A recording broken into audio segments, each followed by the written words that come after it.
नमस्कार विद्यार्थी मित्र हो, मी प्राध्यापक प्रकाश सरगर जॉग्राफी ऑनलाईन क्लासेसमध्ये आपणा सर्वांचे मनपूर्वक स्वागत। आज आपण इयत्ता 12वी विषय भूगोल क्वेश्चन बँकमधील प्रश्नांची उत्तरे बघत आहोत। यामध्ये आज आपण टिपा लिहा या प्रश्नाची उत्तरे बघणार आहोत। याच्या अगोदर आपण क्वेश्चन बँकमधील सर्व ऑब्जेक्टिव्हचे प्रश्न, नकाशा भरणे, भौगोलिक कारणे लिहा, फरक स्पष्ट करा याची उत्तरे बघितलेली आहेत। तर आज आपल्याला प्रश्न क्रमांक 5 टिपा लिहा, कोणतेही 5 पैकी 3 हे सोडवायचे असतात आणि 12 गुण असतात। या पद्धतीने आपल्याला बोर्डाला हा प्रश्न विचारला जातो। मग आपल्याला बोर्डाने दिलेली जी क्वेश्चन बँक आहे त्यामध्ये एकूण टिपा लिहा यासाठी 46 प्रश्न दिलेले आहेत। त्या सर्व प्रश्नांची उत्तरे आपण बघायची आहेत। पण टिपा लिहा हा जो प्रश्न आहे तो बोर्डाला 12 गुणांचा असतो आणि त्यासाठी आपल्याला 5 टिपा दिलेले असतात आणि 3 लिहायचे असतात। म्हणजे आपल्याला एक टिप लिहिण्यासाठी 4 मार्क्स असतात। म्हणजे टिपा लिहा हा जो प्रश्न आहे तो मोठ्या प्रश्नामध्ये ह्याचा समावेश केला जातो। मग यामध्ये काही ठिकाणी आपल्याला योग्य मुद्द्यांचा वापर करावा लागतो, त्याचबरोबर टेन्सिलचा सुद्धा वापर करावा लागतो। त्यावेळेस आपल्याला 4 पैकी 4 गुण हे मिळू शकतात आणि 80 पैकी 12 मार्क्स हे या टिपा लिहासाठी आहेत। म्हणजे यासाठी बोर्डाच्या पेपरमध्ये वेटेज हे जास्त आहे। त्यामुळं जर आपल्याला 90 पेक्षा जास्त मार्क्स मिळवायचे असतील तर यावर जास्तीत जास्त फोकस करणं हे खूप गरजेचं आहे। मग आता बघा, आपल्याला बोर्डाने दिलेली जी क्वेश्चन बँक आहे त्यामध्ये टिपा लिहावर आधारित जे 46 प्रश्न आहेत त्यामध्ये या ठिकाणी सुरुवातीला तुम्हाला 1 ते 9 प्रश्न दिसत आहेत। त्यानंतर बघा पुढे 10 पासून 19 पर्यंत हे प्रश्न आहेत। त्यानंतर 20 पासून 28 पर्यंत या ठिकाणी आहेत। त्यानंतर 29 ते 37 पर्यंत या ठिकाणी प्रश्न आहेत आणि शेवटी 38 ते 46 प्रश्न आहेत। यामधील आपण सुरुवातीला 2 प्रश्नांची उत्तरे हे सविस्तर सोडवून बघणार आहोत, ज्यामध्ये आपण टेन्सिलचा वापर करणार आहोत, आकृत्या काढणार आहोत आणि त्यानंतर इतर जे प्रश्न आहेत त्या प्रश्नांचे आपण कोणकोणते मुद्दे हे आवश्यक आहेत ते मुद्दे फक्त बघणार आहोत। तर आपण या ठिकाणी सुरुवातीला एक प्रश्न घेऊया। मळ्याची शेती टिपा लिहा असा प्रश्न तुम्हाला विचारला जातो। मग यासाठी अगोदर कोणकोणते मुद्दे आवश्यक आहेत हे माहिती असणं गरजेचं आहे। आता यासाठी मुद्दे कोणते लागतील बघा, पहिल्यांदा प्रस्तावना लिहावी लागेल, त्यानंतर मळ्याच्या शेतीचा अर्थ लिहावा लागेल, त्यानंतर मळ्याच्या शेतीची वैशिष्ट्ये लिहावी लागतील, त्यानंतर मळ्याच्या शेतीच्या समस्या लिहाव्या लागतील आणि शेवटी मळ्याच्या शेतीचे प्रदेश व मळ्याच्या शेतीतील पिके लिहावी लागतील आणि शेवटी टेन्सिल आराखडा काढावा लागेल। त्यामध्ये आपल्याला मळ्याच्या शेतीचे जे प्रदेश आहेत ते टेन्सिलमध्ये दाखवावे लागतील। एवढी माहिती लिहिल्यानंतर आपल्याला 4 पैकी 4 मार्क्स हे मिळणार आहेत। तर आता आपण ह्या प्रश्नाच्या उत्तराला सुरुवात करूया। सुरुवातीला प्रस्तावना लिहायची आहे। शेतीचे उत्पादन हे प्रामुख्याने स्थानिक व आंतरराष्ट्रीय बाजारपेठेत विकून नफा कमावण्याच्या उद्देशाने घेतले जाते, त्यास व्यापारी शेती म्हटले जाते। शेतीच्या अनेक प्रकारापैकी मळ्याची शेती हा व्यापारी व निर्यातभिमुख उष्णकटिबंधीय शेती प्रकार आहे। यानंतर पहिला मुद्दा, मळ्याची शेती अर्थ। उष्णकटिबंधीय डोंगराळ पर्वतीय प्रदेशात काही पेय पिके तसेच कच्चा माल पिकवणाऱ्या शेतीस मळ्याची शेती असे म्हणतात।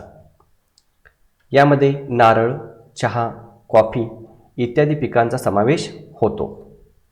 यानंतर मळ्याच्या शेतीची वैशिष्ट्ये। यामध्ये पहिलं वैशिष्ट्य आहे शेतीचा आकार मोठा। मळ्याच्या शेतीचा आकार सर्वसाधारणपणे 40 ते 400 हेक्टर इतका मोठा असतो। विस्तृत प्रदेशात पिकांची लागवड केली जाते। दुसरं वैशिष्ट्य आहे भांडवलाधिष्ठित शेती।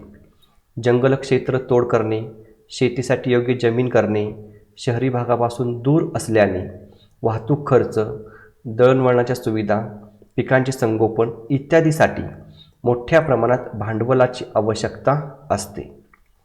तिसरं वैशिष्ट्य आहे एक पीक पद्धती शेती। मळ्याच्या शेतीत संपूर्ण मळ्यात त्या प्रदेशातील भौगोलिक स्थिती ज्या पिकास पोषक आहे अशा एकाच पिकाची लागवड केली जाते. उदाहरणार्थ भारतातील चहाचे मळे, मलेशियातील रबर, ब्राझीलमधील कॉफी इत्यादी. चौथं वैशिष्ट्य आहे स्थानिक मजुरामार्फत शेतीची कामे. चहा, कॉफी इत्यादी पिकांच्या लागवड, मशागत, संगोपन, प्रक्रिया इत्यादीसाठी मोठ्या प्रमाणात मजुरांची आवश्यकता असते. हे मजूर प्रदेशातील स्थानिक मजूर असतात. त्यांच्यामार्फत मळ्याच्या शेतीची कामे केली जातात. यानंतर पुढचं वैशिष्ट्य पाचवं आहे इतर वैशिष्ट्ये. त्याचबरोबर हेक्टरी उत्पादन कमी मात्र एकूण उत्पादन जास्त, व्यापारी स्वरूप, शास्त्रीय पद्धतीने व्यवस्थापन ही वैशिष्ट्ये मळ्याच्या शेतीची आहेत. आता वैशिष्ट्ये लिहिल्यानंतर आपल्याला मुख्य मुद्दा चौथा मळ्याच्या शेतीच्या समस्या लिहाव्या लागतील. त्यामध्ये समस्या क्रमांक 1 आहे मृदा अपक्षय. विषुववृत्तीय भौगोलिक स्थितीत जास्त पर्जन्यामुळे मृदा क्षरण आणि खनिज द्रव्यांचा ऱ्हास यामुळे मृदा अपक्षयाचे प्रमाण जास्त असते. दुसरी समस्या आहे पिकांवरील रोग व किडींचा प्रादुर्भाव. विषुववृत्तीय उष्ण व दमट हवामानामुळे अनेक रोगांचा प्रादुर्भाव होतो. तिसरी समस्या आहे हवामान आपत्ती. मळ्याच्या शेती पिकांना नियमितपणे विशिष्ट हवामान स्थिती आवश्यक असते, परंतु काही नैसर्गिक आपत्तीमुळे मोठ्या प्रमाणात नुकसान होते. चौथं समस्या आहे जास्त देखभाल खर्च. विषुववृत्तीय हवामानामुळे मूलभूत सुविधा व पिकांच्या देखभालीचा खर्च खूप जास्त असतो. यानंतर क्रमांक 5चा मुख्य मुद्दा आहे पिके व प्रदेश, त्याला वितरण असे सुद्धा म्हणतात. यामध्ये पिके कोणकोणती घेतली जातात बघा. चहा, कॉफी, कोको, रबर, मसाल्याचे पदार्थ इत्यादींचे उत्पादन मळ्याच्या शेतीमधून घेतले जाते. त्यानंतर आहेत प्रदेश.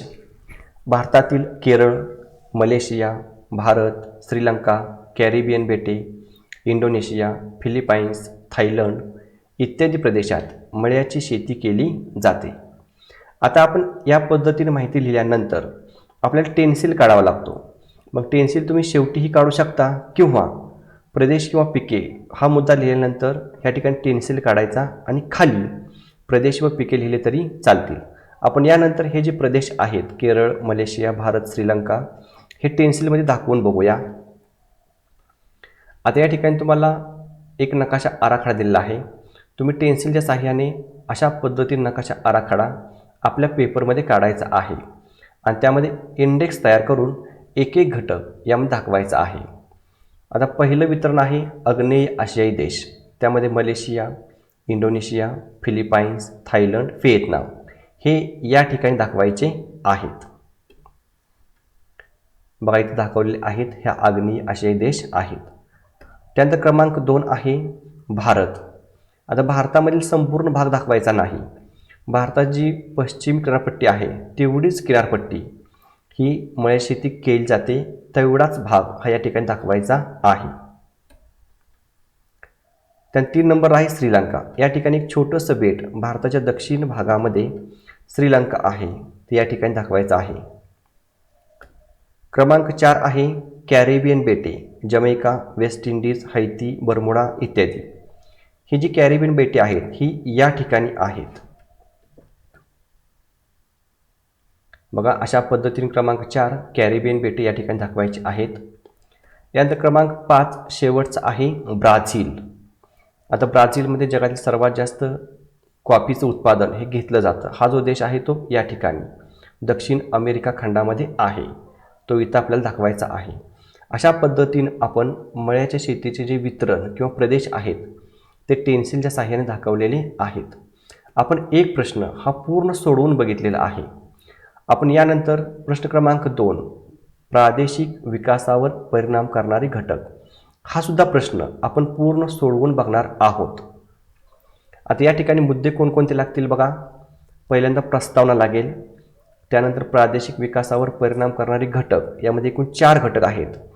त्यामध्ये 1 प्राकृतिक घटक, 2 लोकसंख्या, 3 भूमी उपयोजन, 4 आर्थिक क्रिया आणि शेवटी समारोप. अशा मुद्द्यांच्या आधारे आपल्याला या प्रश्नाचं उत्तर लिहावं लागेल. सुरुवातीला प्रस्तावना. प्राकृतिक, सामाजिक, आर्थिक, सांस्कृतिक इत्यादी वेगवेगळ्या निकषावर आधारित सामूहिक गुणधर्म व समस्या असणारा, लहान किंवा मोठ्या विस्ताराचा, निश्चित सीमाक्षेत्र असणारा, सलग एकसमान क्षेत्र म्हणजे प्रदेश होय. प्रदेशातील लोकांचा सर्वांगीण विकास म्हणजेच प्रादेशिक विकास होय. प्रादेशिक विकासावर अनेक घटक परिणाम करतात. ते घटक पुढीलप्रमाणे. त्याचा मुद्दा लिहायचा आहे परत, प्रादेशिक विकासावर परिणाम करणारे घटक. आपण पुढील पानावर बघणार आहोत. बघा, प्रादेशिक विकासावर परिणाम करणारे घटक यामध्ये आपण एक आकृती काढणार आहोत. ज्यावेळेस आपण अशा आकृती काढू त्यावेळेस आपलं जे उत्तर आहे ते ॲट्रॅक्टिव्ह किंवा व्यवस्थित दिसतं आणि बोर्डाला आपल्याला मार्क्स हे जास्त मिळतात. मग मध्ये लिहायचं आहे प्रादेशिक विकासावर परिणाम करणारे घटक. 4 घटक आहेत. हे चारही बाजूला 4 लिहायचे आहेत. आता पहिला जो आहे तो आपण इथं लिहूया, प्राकृतिक घटक आणि प्रादेशिक विकास. दुसरा जो आहे तो दुसरा आपण या ठिकाणी लिहिणार आहोत, लोकसंख्या आणि प्रादेशिक विकास. तिसरा जो आहे तो या ठिकाणी लिहायचा आहे, भूमी उपयोजन आणि प्रादेशिक विकास. चौथा जो आहे तो आपण या ठिकाणी लिहिणार आहोत, आर्थिक क्रिया आणि प्रादेशिक विकास. अशा पद्धतीने डायग्राम काढल्यानंतर आपण यामधील एक एक जो घटक आहे त्याची माहिती विस्तृतपणे लिहायची आहे. त्यामध्ये पहिला जो घटक आहे तो आहे प्राकृतिक घटक आणि प्रादेशिक विकास. बघा, आता पहिला घटक प्राकृतिक घटक आणि प्रादेशिक विकास याची माहिती दिलेली आहे. प्राकृतिक घटकामध्ये निसर्गनिर्मित घटकांचा समावेश होतो.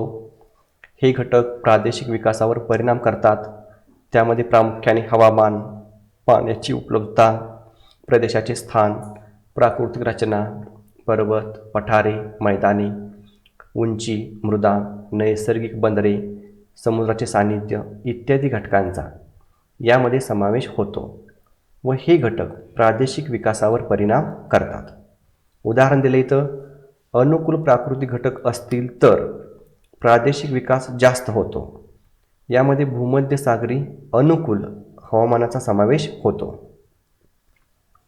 तसेच प्रतिकूल प्राकृतिक घटक असतील तर प्रादेशिक विकास कमी होतो. यामध्ये अंटार्क्टिका खंडाचा समावेश होतो, कारण या ठिकाणी अतिथंड बर्फाच्छादित हवामान आहे. त्यानंतर घटक क्रमांक 2 आहे लोकसंख्या आणि प्रादेशिक विकास. लोकसंख्या हा मानवनिर्मित घटक असून याचाही परिणाम प्रादेशिक विकासावर होत असतो.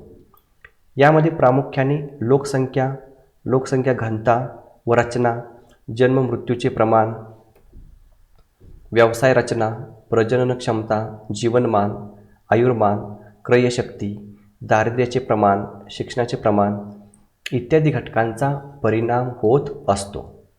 उदाहरणार्थ आहे, कार्यशील गटातील लोकसंख्या जास्त असल्यास प्रादेशिक विकास वेगाने होतो.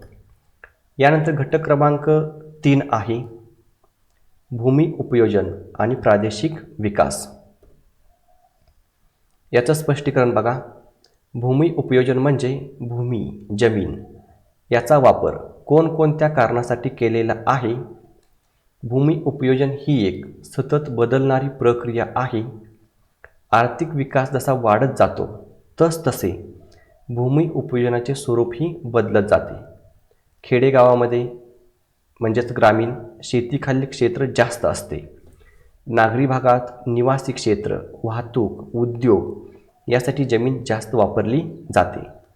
उदाहरणार्थ मुंबई, पुणे या महानगरातील भूमी उपयोजन निवासी क्षेत्र, उद्योगधंदे, वाहतूक यासाठी जास्त वापरलेले आहे. पुढचा मुद्दा क्रमांक 4 आहे आर्थिक क्रिया आणि प्रादेशिक विकास. याचं स्पष्टीकरण बघा. आर्थिक क्रियांचे मानवी व्यवसायाचे प्राथमिक, द्वितीयक, तृतीयक, चतुर्थक, पंचक क्रिया यामध्ये वर्गीकरण केले जाते.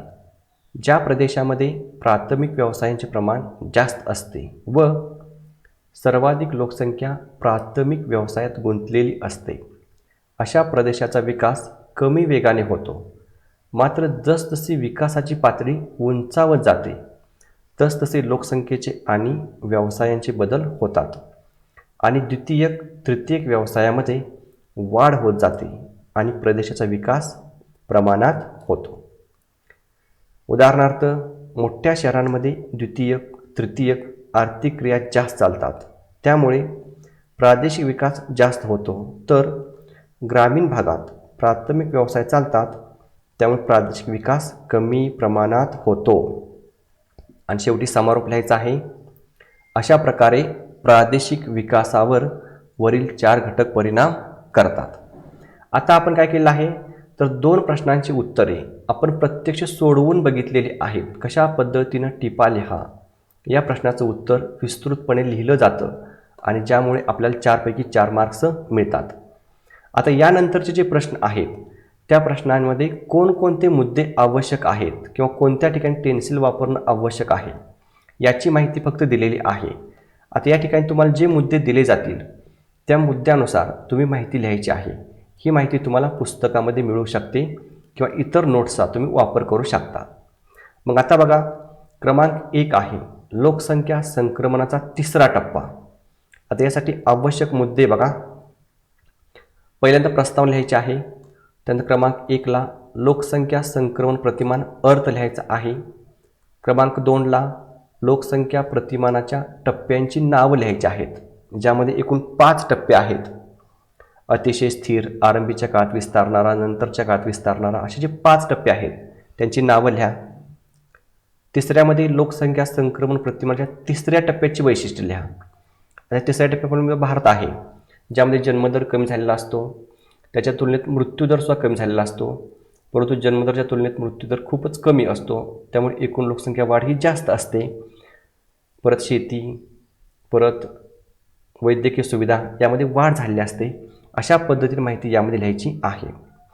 आणि शेवटी क्रमांक 4मध्ये लोकसंख्या संक्रमण प्रतिमानाची आकृती काढायची आहे. आता या ठिकाणी आकृती तुम्ही जर वेळ मिळाला तर लगेच काढायची, जर वेळ मिळाला नाही तरी थोडक्यात आकृती काढली तरी चालेल. आणि शेवटी समारोप लिहायचा आहे. क्रमांक 2 आहे भारताची व्यावसायिक रचना. यासाठी मुद्दे बघा. पहिल्यांदा प्रस्तावना लिहायची आहे. त्यानंतर क्रमांक 1मध्ये व्यावसायिक संरचना अर्थ लिहायचा आहे. क्रमांक 2ला व्यवसायांचे वर्गीकरण लिहायचं आहे, त्यामध्ये प्राथमिक, द्वितीयक, तृतीयक, चतुर्थक आणि पंचक असं लिहायचं आहे. क्रमांक 3ला भारतातील व्यवसायात गुंतलेली लोकसंख्या. मध्ये लिहायचं आहे प्राथमिक व्यवसायामध्ये सर्वाधिक लोकसंख्या त्याची माहिती लिहायची आहे. शेती, मासेमारी, खाणकाम यामध्ये जास्त गुंतलेली आहे. परत मध्ये लिहायचं आहे द्वितीयक व तृतीयक व्यवसायांचे कमी स्वरूप, याची माहिती या ठिकाणी लिहायची आहे. आणि 4थ्या मुद्द्यामध्ये भारतातील प्राथमिक व्यवसायामध्ये गुंतलेल्या लोकसंख्येची आकडेवारी लिहायची आहे. म्हणजे ही आकडेवारी लिहिल्यानंतर तुमच्या उत्तराचे जे मार्क्स आहेत ते कट होत नाहीत. मग 1901ला सुमारे 71% लोकसंख्या प्राथमिक व्यवसायात गुंतलेली होती. 1971ला सुमारे 72.6%, 2011ला सुमारे 48.96% एवढी लोकसंख्या कमी झालेली आहे प्राथमिक व्यवसायामध्ये गुंतलेली. अशा पद्धतीने माहिती लिहायची आहे आणि शेवटी समारोप लिहायचा. यानंतर प्रश्न क्रमांक 3 आहे सखोल उदरनिर्वाहक शेती. यामध्ये कोणकोणते मुद्दे लागतील बघा. पहिल्यांदा प्रस्तावना लिहा. त्यानंतर क्रमांक 1ला सखोल उदरनिर्वाहक शेतीचा अर्थ लिहायचा आहे. क्रमांक 2ला सखोल उदरनिर्वाहक शेतीचा उद्देश लिहायचा आहे. त्यानंतर क्रमांक 3ला सखोल उदरनिर्वाहक शेतीची वैशिष्ट्ये लिहायची आहेत. त्यामध्ये पहिलं वैशिष्ट्य आहे शेतीचा लहान आकार, जमिनीचा सखोल वापर, स्थायी शेती, मानवी श्रम व प्राण्यांचा वापर, प्रति हेक्टरी जास्त उत्पादन व दरडोई कमी उत्पादन. या प्रत्येकाचं थोडं थोडं स्पष्टीकरण लिहायचं आहे. आणि 4था मुद्दा आहे सखोल उदरनिर्वाहक शेतीचे प्रदेश व पिके. टेन्सिल आवश्यक. या ठिकाणी तुम्हाला टेन्सिल हा वापरावाच लागेल. टेन्सिलमध्ये प्रदेश दाखवायचे आहेत. आता ही सखोल उदरनिर्वाहक शेती कुठे केली जाते, तर जो आशिया खंडाचा पूर्व भाग आहे त्यामध्ये भारत, श्रीलंका, कोरिया, जपान हे जे भाग आहेत, हा भाग आपल्याला यामध्ये दाखवायचा आहे. अशा पद्धतीनं याचं उत्तर लिहिता येईल. आता यानंतर प्रश्न क्रमांक 4 आहे मालकीनुसार उद्योगांचे वर्गीकरण. यामध्ये मुद्दे बघा, पहिल्यांदा प्रस्तावना आहे, त्यानंतर मालकीनुसार उद्योगाचा अर्थ लिहायचा आहे, त्यानंतर मालकीनुसार उद्योगांचे वर्गीकरण, त्यामध्ये अ सार्वजनिक क्षेत्र, ब खाजगी क्षेत्र, क संयुक्त क्षेत्र, ड सहकारी क्षेत्र आणि बहुराष्ट्रीय उद्योग. आता हे जे अ ब क ड आहेत, ह्या प्रत्येकाची माहिती लिहिणं आणि यामध्ये कुठला उद्योगधंदा येतो याचं उदाहरण लिहिणं हे खूप गरजेचं आहे. तुम्ही फक्त माहिती लिहिली, उदाहरण लिहिलं नाही तर तुम्हाला आउट ऑफ मार्क्स मिळणार नाहीत. तेव्हा माहिती लिहिणं आणि परत उदाहरण लिहिणं हे खूप गरजेचं आहे. हा प्रश्न प्रकरण क्रमांक 5 द्वितीयक आर्थिक क्रिया यामधला आहे, त्यामुळे तुम्हाला उदाहरणे सापडतील. चौथा आहे चतुर्थक व्यवसायांची वैशिष्ट्ये.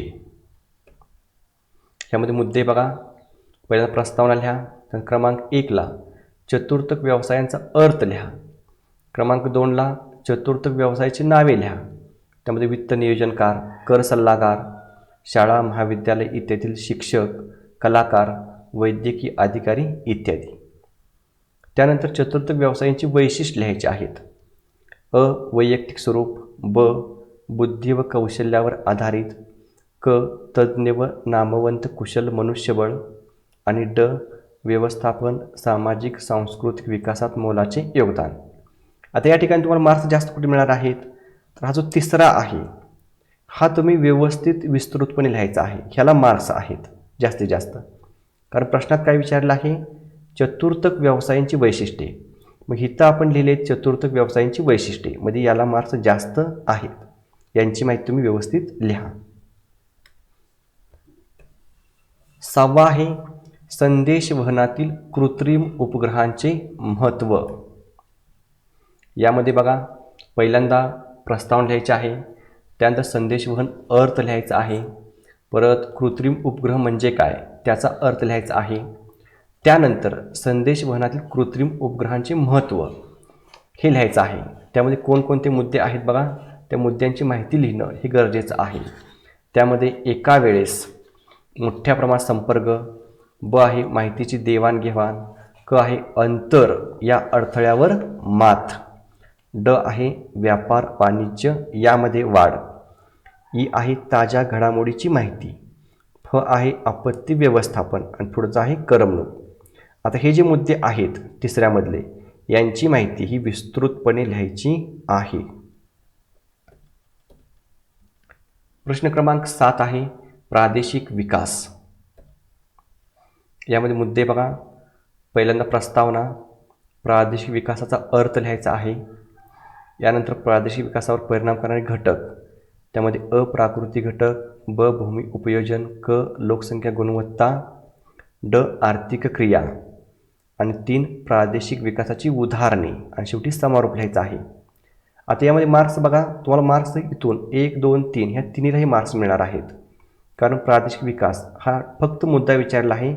यामध्ये प्रादेशिक विकासाशी संबंधित तुम्ही कोणतीही माहिती लिहिली तरी तुम्हाला या ठिकाणी मार्क्स मिळू शकतात. हा जो प्रश्न आहे तो प्रकरण क्रमांक 7 प्रदेश आणि प्रादेशिक विकास यामधील आहे. पुढचा 8वा प्रश्न आहे प्राकृतिक भूगोल विज्ञानाच्या विविध शाखांमधील संबंध. याचे मुद्दे बघा, पहिल्यांदा प्रस्तावना, तर क्रमांक 1 मध्ये प्राकृतिक भूगोल अर्थ, क्रमांक 2ला प्राकृतिक भूगोल व विज्ञानाच्या शाखा, त्यामध्ये 1 मधली अ म्हटले भूरूपशास्त्रला भूशास्त्र, ब हवामानशास्त्रला हवामानशास्त्र, क जीवभूगोलला जीवशास्त्र, ड मृदा भूगोलला मृदाशास्त्र. म्हणजे या बाजूला जे आहेत त्या भूगोलाच्या शाखा आहेत आणि इकडं ज्या आहेत त्या विज्ञानाच्या शाखा आहेत. मग ह्या दोन्हीमध्ये काय संबंध आहे ते लिहायचं आहे. हे जो प्रश्न आहे तो प्रकरण क्रमांक 8 भूगोल स्वरूप व्याप्ती यामधील आहे. 9वा प्रश्न आहे भूरचनेचा लोकसंख्या वितरणावर प्रभाव. ह्याचे मुद्दे बघा, या ठिकाणी संपूर्ण दिलेत तुम्हाला. प्रस्तावना लिहायची सुरुवातीला, आता लक्षात ठेवा, सुरुवातीला प्रस्तावना आणि सगळ्यात लास्ट शेवटी समारोप हे दोन्ही प्रत्येक प्रश्नामध्ये आहेतच.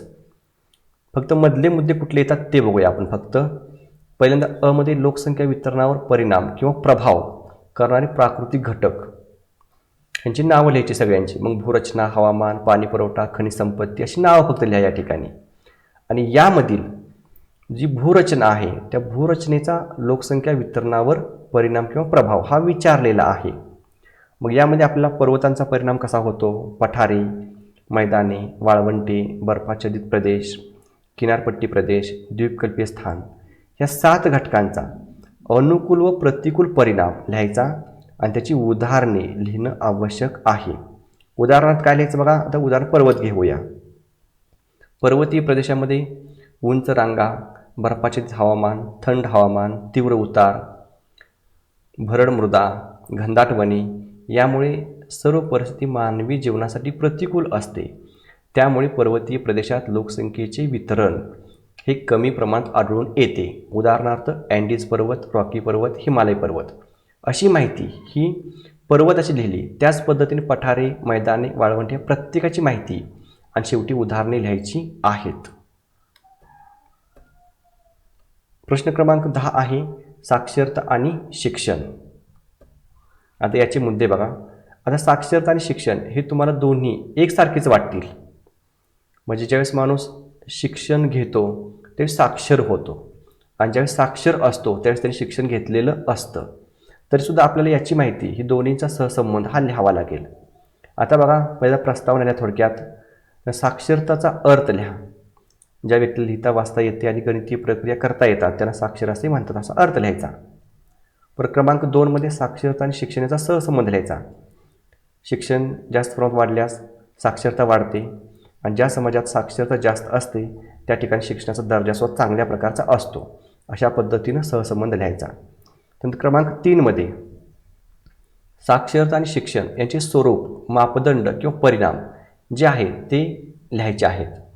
त्यामध्ये आर्थिक सामाजिक विकासाचे मापदंड याची माहिती लिहा. साक्षरता मोजण्याचे घटक आधार ते लिहा.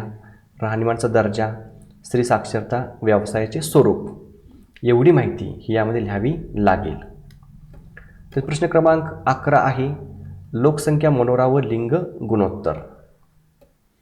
आता यामध्ये मुद्दे बघा. पहिल्यांदा प्रस्तावना, परत लोकसंख्या मनोऱ्याचा अर्थ लिहायचा आहे, परत लिंग गुणोत्तराचा अर्थ लिहायचा. लिंग गुणोत्तर किंवा त्याला लिंग रचना असं सुद्धा म्हणतात. तिसऱ्यामध्ये लोकसंख्येचे वयोगट व लिंगानुसार विभागणी यांची माहिती लिहायची आहे. आणि परत चौथ्या मुद्द्यामध्ये 3 प्रकारचे लोकसंख्या मनोरे व लिंग गुणोत्तर लिहायचं आहे. त्यामध्ये विस्तारणारा लोकसंख्या मनोरा व लिंगरचना वैशिष्ट्ये, संकोचणारा लोकसंख्या मनोरा व लिंगरचना वैशिष्ट्ये, स्थिरावलेला लोकसंख्या मनोरा व लिंगरचना वैशिष्ट्ये. आता कशी लिहायची बघा. तर विस्तारणारा लोकसंख्या मनोरा किंवा संकोचणारा स्थिरावलेला ह्या तिन्हींच्या आकृत्या आपल्या भूगोलच्या पाठ्यपुस्तकामध्ये प्रकरण क्रमांक 2 मध्ये आहेत. तर विस्तारणारा लोकसंख्या मनोरा असेल तर त्या ठिकाणी पुरुषांची संख्या आणि स्त्रियांची संख्या कुठली कमी जास्त आहे ती लिहायची. जर स्त्रियांची संख्या कमी असेल तर लिंग गुणोत्तर कमी आहे असं लिहायचं. जर पुरुषांची आणि स्त्रियांची संख्या समान असेल तर लिंग गुणोत्तर समान आहे असं लिहायचं. आणि जर स्त्रियांची संख्या जर जास्त असेल तर लिंग गुणोत्तर जास्त आहे. अशा पद्धतीने वैशिष्ट्य ही आपण मनोरे बघून लिहायची आहे. त्यानंतर क्रमांक 12 आहे ग्रामीण भूमी उपयोजन. आता प्रकरण क्रमांक 3 जे आहे त्यामधला हा प्रश्न आहे. त्यामध्ये मुद्दे लिहायचे कुठले कुठले. पहिल्यांदा प्रस्तावना, 1 ग्रामीण भूमी उपयोजनाचा अर्थ लिहायचा.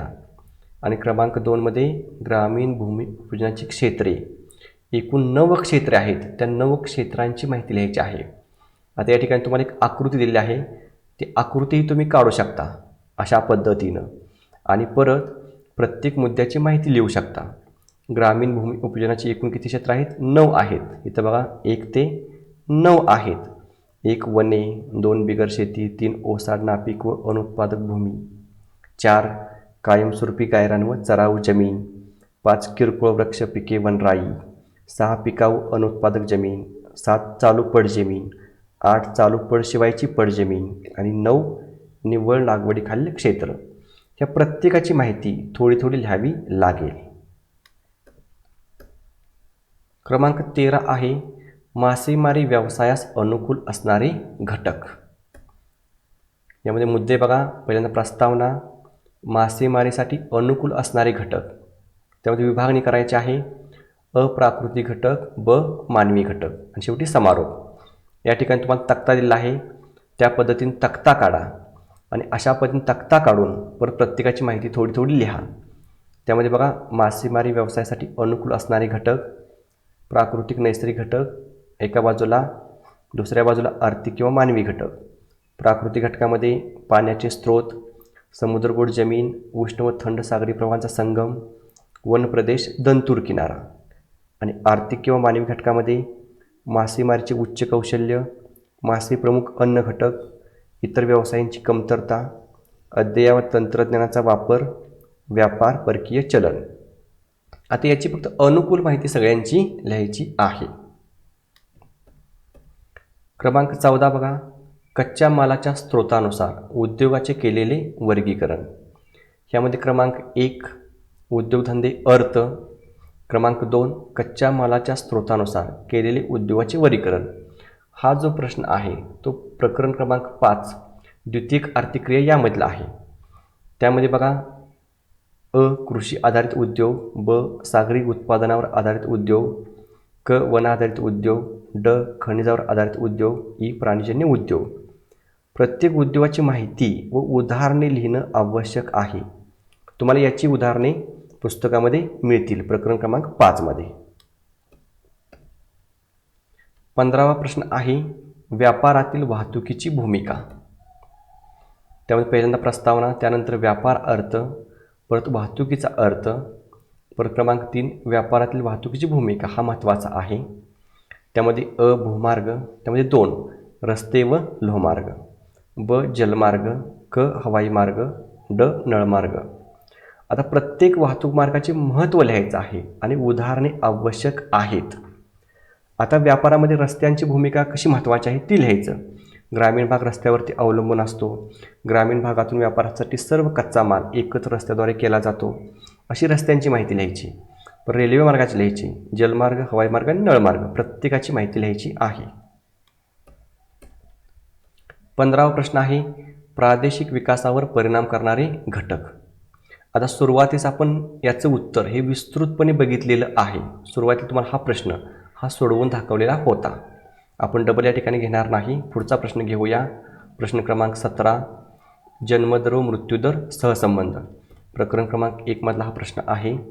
पहिल्यांदा प्रस्तावना, त्यानंतर पहिल्यांदा 1 जन्मदर व मृत्यूदर ह्यांचे अर्थ लिहायचे आहेत. त्यामध्ये जन्मदर किंवा स्थूल जन्मदर अर्थ, मृत्यूदर किंवा स्थूल मृत्यूदर अर्थ आणि नंतर जन्मदर व मृत्यूदर सहसंबंध. सहसंबंध हा 4 प्रकारे लिहायचा आहे. पहिला लिहायचा आहे जन्मदर जास्त व मृत्यूदर जास्त दोन्ही जास्त असल्यास एकूण लोकसंख्या वाढ स्थिर असते. आणि ब मध्ये जन्मदर जास्त व मृत्यूदर कमी असल्यास एकूण लोकसंख्येमध्ये वाढ होते. या ठिकाणी वाढ हा शब्द घेऊ नका बरं का. एकूण लोकसंख्या स्थिर असते असा शब्द आहे. इथं वाढ हा शब्द नाही. ब मध्ये मात्र एकूण लोकसंख्येमध्ये वाढ होते. क मध्ये बघा जन्मदर कमी व मृत्यूदर जास्त असल्यास काय होते, एकूण लोकसंख्येमध्ये घट होते. ड मध्ये जन्मदर कमी व मृत्यूदर कमी दोन्ही जर कमी असेल तर एकूण लोकसंख्येमध्ये वाढ ही स्थिर असते, वाढ जास्त होत नाही. मग अशा प्रकारची जन्मदर कमी आणि मृत्यूदर कमी ही परिस्थिती विकसित राष्ट्रांमध्ये आढळून येते. ह्यांची माहिती थोडीशी तुम्ही विस्तृतपणे लिहायची आहे. प्रश्न क्रमांक 18 आहे नागरी भूमी उपयोजन. ह्याचे मुद्दे बघा. पहिल्यांदा प्रस्तावना लिहा, नागरी भूमी उपयोजनाचा अर्थ लिहा, नागरी भूमी उपयोजनाची क्षेत्रे लिहा. एकूण 8 क्षेत्रे आहेत आणि त्याची आकृती काढा. नागरी भूमी उपयोजन 8 क्षेत्र लिहा. निवासी क्षेत्र, औद्योगिक क्षेत्र, संस्थात्मक, मनोरंजनाखालील, वाहतूक, व्यापारी, रेखांकित किंवा सीमांकित आणि संमिश्र भूमी उपयोजन. जसं आपण पाठीमागे बघितलं होतं ग्रामीण भूमी उपयोजन, या ठिकाणी दिलेलं आहे नागरी भूमी उपयोजन. दोन्हीवरती प्रश्न दिलेले आहेत. 19 प्रश्न क्रमांक आहे मळ्याची शेती. त्याचीसुद्धा विस्तृतपणे माहिती आपण सुरुवातीलाच बघितलेली आहे. हा प्रश्न सोडवून दिलेला आहे. आपण पुढचा प्रश्न बघूया. 20 नंबरचा, उत्पादनावर आधारित उद्योगांचे वर्गीकरण. त्यामध्ये मुद्दे बघा. क्रमांक 1, उत्पादनावर आधारित उद्योगाचा अर्थ लिहा. उत्पादनावर आधारित उद्योगाचे वर्गीकरण. अ, मूलभूत किंवा अवजड उद्योग. ब, ग्राहकोपयोगी वस्तू किंवा हलके उद्योग. क, सहाय्यभूत उद्योग. प्रत्येक उद्योगाची माहिती व उदाहरणे आवश्यक. याची माहिती तुम्हाला प्रकरण क्रमांक 5, द्वितीयक आर्थिक क्रिया यामध्ये आहे, उदाहरणासहित आहे. त्या ठिकाणची माहिती बघून लिहायची आहे. प्रश्न क्रमांक 21 बघा. अनुमापी अनुकूलता. ह्यामध्ये मुद्दे, प्रस्तावना, त्यानंतर अनुमापी अनुकूलतेचा अर्थ लिहायचा. परत अनुमापी अनुकूलतेमुळे उद्योगांचे केंद्रीकरण. परत लोह पोलाद उद्योग, पोलाद निर्मिती, पोलादावर अवलंबून असणाऱ्या उद्योगाचे केंद्रीकरण, भांडी तयार करणे, मोटार गाड्या निर्मिती, रेल्वे गाड्या निर्मिती, रेल्वे इंजिन निर्मिती इत्यादी उदाहरणे. आणि अनुमापी अनुकूलतेचे फायदे. वेळ, श्रम, पैसा यांची बचत, जास्त नफा, औद्योगिक प्रदेशाची निर्मिती इत्यादी फायदे आहेत.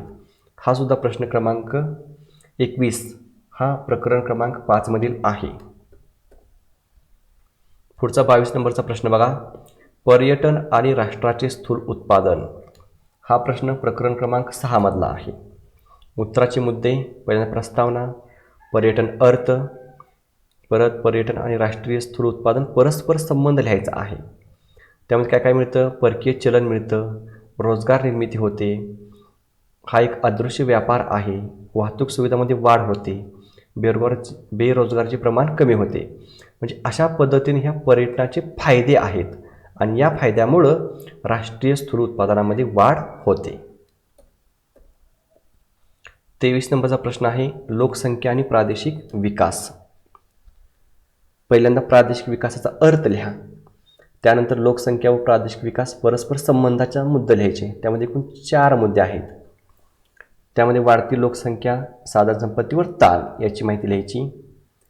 परत ब मध्ये लोकसंख्या गुणवत्ता वाढ आणि प्रादेशिक विकास जास्त. म्हणजे लोकसंख्येत जर शिक्षण घेतलेले प्रमाण जास्त असेल, साक्षरता जास्त असेल, कुशल मनुष्यबळ जास्त असेल तर प्रादेशिक विकास जास्त होतो, अशी माहिती इथं लिहा. क मध्ये लोकसंख्या कार्यशील गटाचे प्रमाण जास्त असेल तर प्रादेशिक विकास जास्त होतो. ड, स्थलांतराचे प्रमाण जास्त असेल तर प्रादेशिक विकासास अडचण निर्माण होते. अशा पद्धतीने माहिती लिहायची आहे. प्रश्न क्रमांक 24 आहे. लोकसंख्येची ग्रामीण व शहरी रचना. हा जो प्रश्न आहे तो तुम्हाला सविस्तर उत्तरे लिहायसाठी सुद्धा विचारलेला आहे. त्यामध्ये बघा, ग्रामीण व शहरी रचनेत बदल असणारे जे घटक आहेत त्यांची माहिती लिहायची आहे. त्यामध्ये व्यवसायाचे स्वरूप, लोकसंख्येचे राहणीमान, सामाजिक रचना, वय रचना, लिंग रचना, लोकसंख्येचे वितरण व घनता, विकासाचा स्तर, दरडोई उत्पन्न आणि शेवटी समारोप. आता यामध्ये काय लिहायचं आहे? तर आता उदाहरणार्थ बघा, एक बघूया. व्यवसायाचे स्वरूप. तर व्यवसाय स्वरूप ग्रामीण भागामध्ये कसं असतं? तर ग्रामीण भागामध्ये प्रामुख्याने प्राथमिक स्वरूपाचे व्यवसाय जास्त आढळतात. त्याच पद्धतीने शहरी भागामध्ये प्रामुख्याने द्वितीयक, तृतीयक, चतुर्थक, पंचक आर्थिक क्रिया जास्त प्रमाणात आढळतात. अशा पद्धतीने व्यवसायाचं स्वरूप लिहायचं. त्याच पद्धतीनं लोकसंख्येचे राहणीमान ग्रामीण भागात कसे असते, शहरी भागात कसे असते, सामाजिक रचना ग्रामीण भागात कशी, शहरी भागात कशी, वय रचना कशी असते, लिंग रचना कशी असते, अशी दोन्हींची तुलना करून ग्रामीण आणि शहरी भागाची लिहायची आहे. प्रश्न क्रमांक 25 आहे. ग्रामीण व नागरी वस्त्यांमधील आंतरक्रिया. त्यामध्ये मुद्दे बघा. पहिल्यांदा प्रस्तावना, ग्रामीण नागरी सीमावर्ती झालर क्षेत्र म्हणजे काय लिहायची माहिती. परत नगरांची ग्रामीण भागातून पूर्तता, ग्रामीण भागातून नगरासाठी कोणकोणत्या वस्तूंची पूर्तता केली जाते ती लिहायची. मग दूध, फळे, अन्नधान्य, भाजीपाला, मांस यांची पूर्तता ग्रामीण भागातून नागरी भागासाठी केली जाते. परत ग्रामीण भागातील जनतेला नागरी भागाचे आकर्षण असते त्याची माहिती लिहायची. मग ते रोजगारासाठी असेल, शिक्षणासाठी असेल, मनोरंजनासाठी असेल ती माहिती लिहा. चौथ्यामध्ये भूमी उपयोजन, जमीनच्या किमती, बांधकाम क्षेत्र, सेवा सुविधा उपलब्धता, मोठ्या प्रमाणात बदल. म्हणजे सीमावर्ती क्षेत्र असतं ग्रामीण आणि शहरी भागाचं, त्यामध्ये भूमी उपयोजन, जमीनच्या किमती, बांधकाम क्षेत्र यामध्ये सतत बदल होत असतो, ही माहिती लिहा. आणि 5व्यामध्ये ग्रामीण ते नागरी भागात दैनंदिन आंतरक्रिया होतात. ग्रामीण भागातील लोक जवळ जर शहर असेल तर दररोज जातात, परत निवासासाठी माघारी येतात, अशी माहिती लिहायची. क्रमांक 26 आहे मासेमारी व प्राकृतिक घटक. म्हणजे मासेमारीवर कोणकोणते प्राकृतिक घटक परिणाम करतात याची माहिती लिहावी लागेल. तेव्हा सुरुवातीला मासेमारीचा अर्थ लिहा.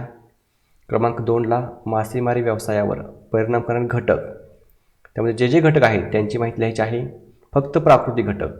एक आहे समुद्रगुढ जमीन किंवा भूखंड मंच. ब उष्ण व थंड सागरी प्रवाहांचा संगम. क नैसर्गिक बंदरे व दंतूर किनारे. ड प्लवक किंवा खाद्यांची उपलब्धता. ई जहाज बांधणीसाठी वन संपदा. आणि शेवटचा ई योग्य हवामान, वादळी, मान्सून हवामान इत्यादी. प्रत्येकाची माहिती लिहायची आहे. 27 नंबरचा प्रश्न आहे भांडवल गुंतवणुकीवर आधारित केलेले उद्योगांचे वर्गीकरण. यामध्ये प्रस्तावना, पहिल्यांदा अर्थ म्हणजे भांडवल गुंतवणुकीवर आधारित उद्योग यांचा अर्थ लिहायचा. परत भांडवल गुंतवणुकीवर आधारित उद्योग कुठले आहेत त्यांची नावं लिहायची, माहिती लिहायची. मोठे उद्योग, सूक्ष्म लघु आणि मध्यम MSME उद्योग, कुटीर उद्योग आणि गृह उद्योग. आता याची तुम्हाला जी माहिती आहे ती प्रकरण क्रमांक 5 द्वितीयक आर्थिक क्रिया त्यामधलाच हा प्रश्न आहे. प्रश्न क्रमांक 28 आहे भारतातील प्रादेशिक विषमतेची कारणे. हा प्रश्न प्रकरण क्रमांक 7 मधील आहे. मुद्दे बघा. पहिल्यांदा प्रस्तावना, प्रादेशिक विषमता अर्थ. परत भौगोलिक कारणे कोणकोणती आहेत ती लिहिलेत. स्थान, उठाव, उंची, साधन संपत्तीची उपलब्धता, वाहतूक सुगमता, हवामान, वने या घटकामधील विषमता. मानवी कारणे तंत्रज्ञान, वाहतूक, बाजारपेठा, कुशल अकुशल कामगार, संदेशवहन, बँका, विमा, गुंतवणूक, पायाभूत सोयी यामधील विषमता इत्यादी. आता याचं उत्तर कसं लिहायचं बघा. हे मुद्दे आहेत. आता तुम्ही प्रादेशिक विषमतेचा अर्थ इथं लिहिला, त्यानंतर तुम्ही मुद्दा लिहायचा भौगोलिक कारणे, त्यामध्ये परत इथं क्रमांक 1 टाकायचा स्थान, त्याची माहिती लिहायची. त्याच्या खाली क्रमांक 2 उठाव लिहायचा, त्याची माहिती लिहायची. परत क्रमांक 3 उंची, 4 साधन संपत्ती, अशी एकाखाली एक हे घटक लिहायचे आहेत आणि त्यांची माहिती लिहायची आहे. त्याच पद्धतीने मानवनिर्मित जी कारणे आहेत ते तसं लिहायचं. तंत्रज्ञान 1, 2 नंबरला वाहतूक, 3 नंबरला बाजारपेठ, 4 नंबरला कुशल अकुशल कामगार. अशा पद्धतीने माहिती लिहिली तर तुम्हाला 4 पैकी 4 मार्क्स मिळतील. हा प्रश्न प्रकरण क्रमांक 7 मधील आहे. परत बघा 29 क्रमांकाचा प्रश्न आहे भूगोलातील आधुनिक कल. शेवटचा प्रकरणातला प्रश्न आहे प्रकरण क्रमांक 8 मधील. त्यामध्ये पहिल्यांदा प्रस्तावना, भूगोलातील आधुनिक कल. त्यामध्ये 5 मुद्दे दिलेत. आधुनिक तंत्रज्ञानाचा वापर, 2 माहिती तंत्रज्ञान संगणकाचा वापर, विधा संकलन व विश्लेषण, संख्याशास्त्रीसाठी आधुनिक पद्धतींचा वापर आणि 5 भूगोलाचा विस्तार व प्रसार वेगाने. आणि शेवटी समारोप लिहायचा आहे. 30 नंबरचा प्रश्न आहे स्थलांतराची कारणे. हा प्रश्न प्रकरण क्रमांक 2 मधील आहे. याचे मुद्दे बघा. पहिल्यांदा प्रस्तावना, स्थलांतराचा अर्थ आणि स्थलांतराची कारणे. आता यामध्ये एक कारण आहे प्राकृतिक कारणे. त्यामध्ये पूर, दुष्काळ, भूकंप, ज्वालामुखी, उद्रेक, वादळे, सुनामी. 2 आर्थिक कारणे. त्यामध्ये रोजगाराचा शोध, राहणीमान उंचावणे, व्यवसाय इत्यादी. 3 आहे सामाजिक कारणे, भेदभाव, शिक्षण, आरोग्य, वैद्यकीय सुविधा, विवाह इत्यादी. आणि 4 आहे राजकीय कारणे, राजकीय अस्थिरता, युद्ध इत्यादी. आता अशा पद्धतीने माहिती लिहायची आहे. यानुसार तुम्ही मुद्दे टाकायचे आहेत. क्रमांक 1 पूर, दुष्काळ, भूकंप त्याची माहिती लिहायची आहे. परत आर्थिक कारणामध्ये रोजगार शोध, राहणीमान उंचावणी याची माहिती लिहायची आहे. अशा प्रत्येकाची माहिती लिहिली तर जास्त मार्क्स मिळतील. आणि प्रत्येकाची उदाहरण लिहायची आहेत. प्रकरण क्रमांक 2 मध्ये तुम्हाला हा प्रश्न आहे, उदाहरणासहित तुम्हाला त्या ठिकाणी मिळेल. यानंतर प्रश्न क्रमांक पुढचा आहे 31 नगरांचे विविध कार्याच्या आधारे वर्गीकरण. याचे मुद्दे बघा. पहिल्यांदा प्रस्तावना, नगरांचे विविध कार्याच्या आधारे वर्गीकरण. त्यामध्ये 1 प्रशासकीय नगरे, 2 औद्योगिक नगरे, 3 वाहतूक नगरे, व्यावसायिक नगरे, खाणकाम नगरे, छावणी नगरे, शैक्षणिक नगरे, धार्मिक नगरे आणि 9 पर्यटन नगरे. ह्या सगळ्यांची थोडी माहिती लिहायची आहे आणि उदाहरण लिहिणं हे प्रत्येकाचं खूप आवश्यक आहे. उदाहरण प्रशासकीय नगरामध्ये मुंबई असेल, औद्योगिक नगरामध्ये सोलापूर असेल, पिंपरी चिंचवड असेल, अशी जी नावं आहेत ही माहिती लिहून या प्रत्येकाची उदाहरण लिहिणं हे आवश्यक आहे. तर प्रश्न क्रमांक 32 आहे व्यापारी तत्वावरील लाकूडतोड व्यवसाय. प्रकरण क्रमांक 4 मधला हा प्रश्न आहे. पहिल्यांदा प्रस्तावना, त्यानंतर व्यापारी तत्वावर लाकूडतोड व्यवसायाचे प्रदेश, 3 प्रदेश आहेत त्यांची नावं लिहायची. 1 समशीतोष्ण कटिबंधीय सूचीपर्णी वने, 2 समशीतोष्ण कटिबंधीय पानझडी वने, 3 उष्णकटिबंधीय मान्सून पानझडी वने. त्यानंतर व्यापारी तत्वावर लाकूडतोड व्यवसायाची वैशिष्ट्ये लिहायची आहेत. त्यामध्ये क्रमांक 1 एकाच प्रकारचे वृक्ष, 2 मऊ हलके लाकूड, 3 व्यापारी तत्वावरील लाकूडतोड. अशा पण वैशिष्ट्ये लिहा, शेवटी समारोप लिहायचा. परत 33 नंबरचा प्रश्न आहे मालकीवर आधारित उद्योगांचे वर्गीकरण. त्यामध्ये पहिल्यांदा प्रस्तावना, मालकीवर आधारित उद्योगांचे वर्गीकरण. त्यामध्ये 1 सार्वजनिक क्षेत्र, 2 खाजगी क्षेत्र, 3 संयुक्त क्षेत्र, 4 सहकारी क्षेत्र, 5 बहुराष्ट्रीय उद्योग. आणि उदाहरणे आवश्यक. याची उदाहरणे आणि माहिती तुम्हाला प्रकरण क्रमांक 5 मध्ये मिळेल. 34 नंबरचा प्रश्न आहे भूगोल अभ्यासकासाठी लागणारी कौशल्ये. शेवटच्या प्रकरणातला प्रश्न आहे हा. मुद्दे बघा. भूगोल अभ्यासात लागणारी कौशल्ये: विधाचे सुसंघटन, आलेख व नकाशावर विधाचे सादरीकरण करणे, सांख्यिकीय पद्धतीद्वारे विधाचे विश्लेषण करणे, अहवाल लेखन, निष्कर्ष सादरीकरण, भूसर्वेक्षण, आधुनिक तंत्रज्ञान उपकरणांच्या सहाय्याने सर्वेक्षण करणे, विधा सांख्यिक माहिती विवेचन, निरीक्षण व नकाशा काढणे. 8 विधाचे संकलन, सर्वेक्षण, छायाचित्रे, उपग्रही प्रतिमा यांचे संकलन. अशा पद्धती माहिती लिहायची आहे. याची आकृतीसुद्धा शेवटच्या 8व्या प्रकरणामध्ये आहे. बस पुढचा प्रश्न आहे भूगोल अभ्यासात लागणारी कौशल्य, त्याची आकृती तुम्हाला इथे दिलेली होती. पुढचं बघा. 35 नंबरचा प्रश्न आहे स्थलांतराचे लोकसंख्येवर होणारे परिणाम. मुद्दे. त्यामध्ये पहिल्यांदा प्रस्तावना, स्थलांतराचे लोकसंख्येवर होणारे परिणाम. मग कोणकोणते परिणाम होते ते लिहायचे. लिंगरचनेवरील परिणाम, लोकसंख्येत नैसर्गिक घट व वाढ, लोकसंख्या घनतेमध्ये बदल, कार्यरत लोकसंख्येत बदल, बेकारी, आर्थिक शोषण. पुढचा आहे 36 नंबरचा प्रश्न नागरी वस्तींच्या समस्या. हा सोपा प्रश्न आहे. शहरांच्या ज्या समस्या आहेत त्या लिहायच्या आहेत. त्यामध्ये प्रस्तावना, नागरी वस्ती समस्या. त्यामध्ये पायाभूत सुविधावर ताण, लोकसंख्या वाढ, 3 अतिक्रमण व बेकारी, 4 असामाजिक घटना, 5 झोपडपट्टीमध्ये वाढ, 6 प्रदूषण आणि वाहतूक कोंडी. 37 नंबरचा प्रश्न आहे शिकार व परिसंस्थेचा ऱ्हास. त्यामध्ये बघा पहिल्यांदा प्रस्तावना, त्यानंतर शिकार व परिसंस्थेचा ऱ्हास यांचा संबंध लिहायचा आहे. प्राण्यांच्या प्रजाती नष्ट होतात, परिसंस्था चक्रामध्ये बिघाड होतो, जीवसंहती धोक्यात येते, पर्यावरणविषयक ज्ञान व समज वाढलेली आहे, प्राणी संवर्धनात सध्या महत्त्व आहे आणि शिकारीस कायदेशीर बंदी आहे. प्रत्येकाची थोडी थोडी माहिती लिहायची. 38 नंबरचा प्रश्न आहे सार्वजनिक उद्योग. प्रस्तावना, सार्वजनिक उद्योगाचा अर्थ, सार्वजनिक उद्योगाची वैशिष्ट्ये, सरकारी मालकी, मग ती केंद्र किंवा राज्य सरकारची असते. क्रमांक 2 विविध माध्यमातून अर्थ उभारणी म्हणजे पैसा उभारणी केली जाते. नफाक्षम होण्यास जास्त कालावधी लागतो. पायाभूत उद्योग. आणि 5 सार्वजनिक उद्योगाची उदाहरणे. त्यामध्ये 1 दिले BHEL. ह्याची सुद्धा माहिती तुम्हाला प्रकरण क्रमांक 5 मध्ये आहे. 39 नंबरचा प्रश्न आहे वाहतुकीची उद्योगाच्या विकासातील भूमिका. मुद्दे बघा. प्रस्तावना, वाहतुकीची उद्योगाच्या विकासातील भूमिका मुद्दा लिहा. कच्च्या मालाची वाहतूक उद्योगधंद्यापर्यंत करणे. क्रमांक 2 तयार मालाची वाहतूक बाजारपेठा व ग्राहकापर्यंत करणे. 3 उद्योगाचे स्थान वाहतूक खर्चावर अवलंबून असते. क्रमांक 4 वाहतुकीचे प्रकार व मालवाहतूक.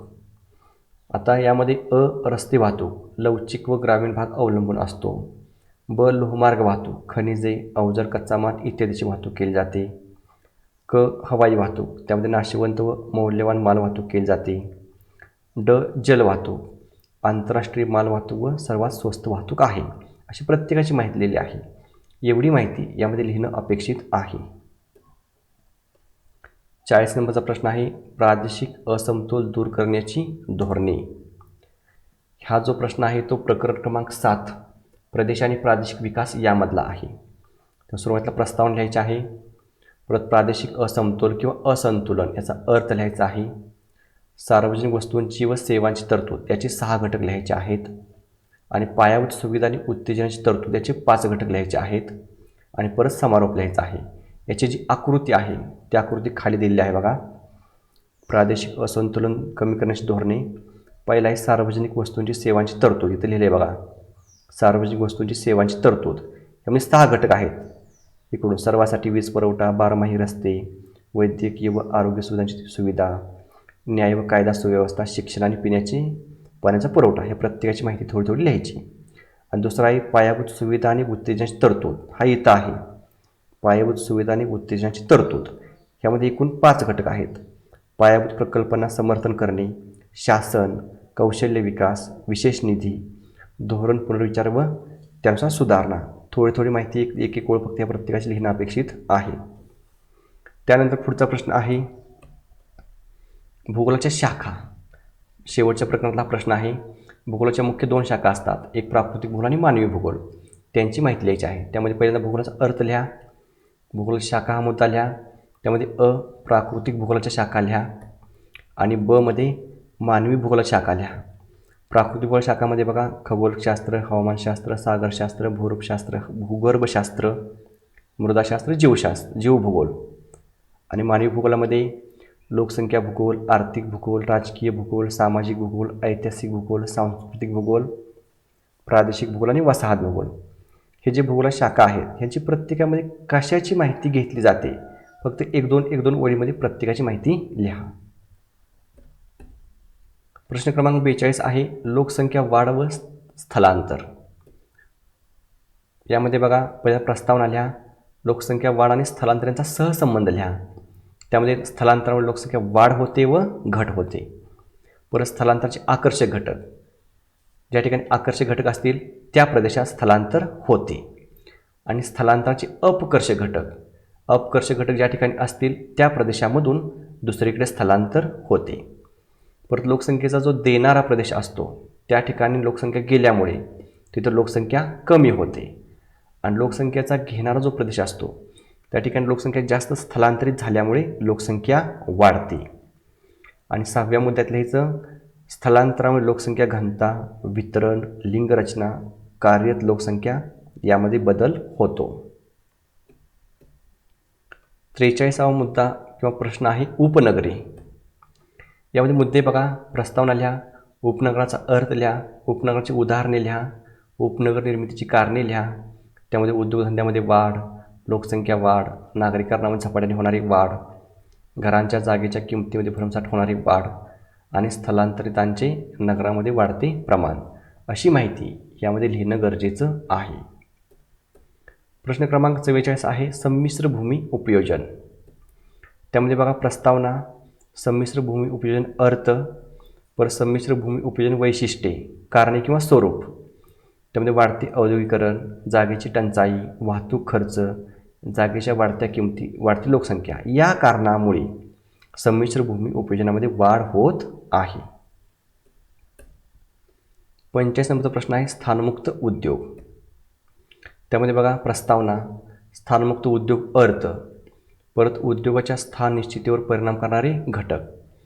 त्यानंतर स्थानमुक्त उद्योग निर्मितीची कारणे कोणकोणती आहेत तर एक आहे आधुनिक तंत्रज्ञानामुळे स्थान निवडीची स्वतंत्रता, वजन न घटणारा कच्चा माल उदाहरणार्थ कापूस, वाहतूक सुविधामध्ये होणारी वाढ आणि उद्योगास आवश्यक कृत्रिम हवामानाची निर्मिती केली जाते. या कारणामुळं अनेक उद्योगे स्थानमुक्त होत आहेत.